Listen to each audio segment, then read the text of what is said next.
อันนี้แหละ พันธุ์มักอึ เกิดมาสำนี้นะหากระหู้ว่ามักดีอันนี้ตัวผู้ ตัวผู้ อันนี้ตัวแม่เนาะ แม่ ตัวผู้เนี่ยมันบ่มีมันจะบ่มีมาก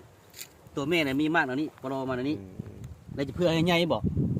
ให้มันจับ ให้มัน เพื่อยังให้จับแล้วมันใหญ่ขึ้นเรื่อยๆเนาะ ติด แล้วเอาตัวผู้นี่เนาะตัวผู้มันแย่ตัวแม่นี่โอ้ผสมพันธุ์เนาะแย่อันนี้เนาะแย่เขาเฮ็ดอันนี้เดี๋ยวนี้ ท่าใช่ ท่าอันนี้เนาะ อ๋อ แล้วจัดท่าแล้วเฮ็ดให้มันก็ใหญ่ขึ้น ใหญ่ บัด ขึ้ นี้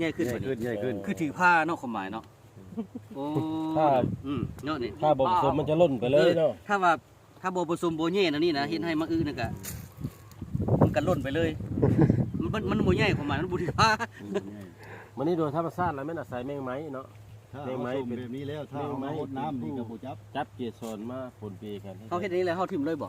ทิ่มเลยแล้ว นี่ได้มันมีน้ำบ่อยู่นี่ บ่มีมันมีฝอยมันนี่ ฝอยละออก อันตัวผู้มีฟอยอยู่นี่เนาะแล้วเอาฟอยตัวนี้มาเป๊ะๆตัวนี้ เด้ เนาะ เดี๋ยวมันก็ติด ซุบเลย ซุบๆตัวนี้เนาะ นี่คัน โอ้เนาะ น้อยมันเลื่อมไปนี่แหละ เห็นบ่ท่านผู้ชมทั้งหลายเบิ่งแล้วนี่ถือว่า บ่ติดแล้วมันเน่า การผสมพันธุ์เนาะอันนี้แหละลงมาข้างน้ำบิดเรื่องการวิจัยเกี่ยวกับมันมักอึ ไม่แบบนั้นล่ะ ทางเขตนั้นเป็นส่วนเนาะนี่อันนี้ส่วนของเพชรนี่เนาะ บะบ่หดน้ำ ส่วนของเพชรตัวนี้ มันเลื่อม เนาะเพชรคือว่าท่วมหัวอีกประมาณอีกอันน่ะ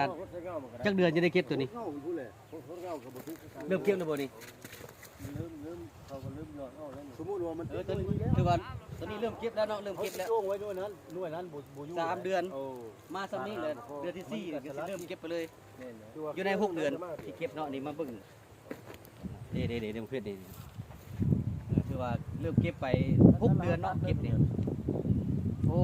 รายรับดีๆได้นี่การเก็บ6 เดือนโลละ 40,000 บุรุษ เจ้า โอเคเนาะในคลิปนี้เอาสำนี้ก่อนเอาคลิปต่อไปสิมาเว้าไปเพจอื่นเด้อสิว่าเมืองเพชร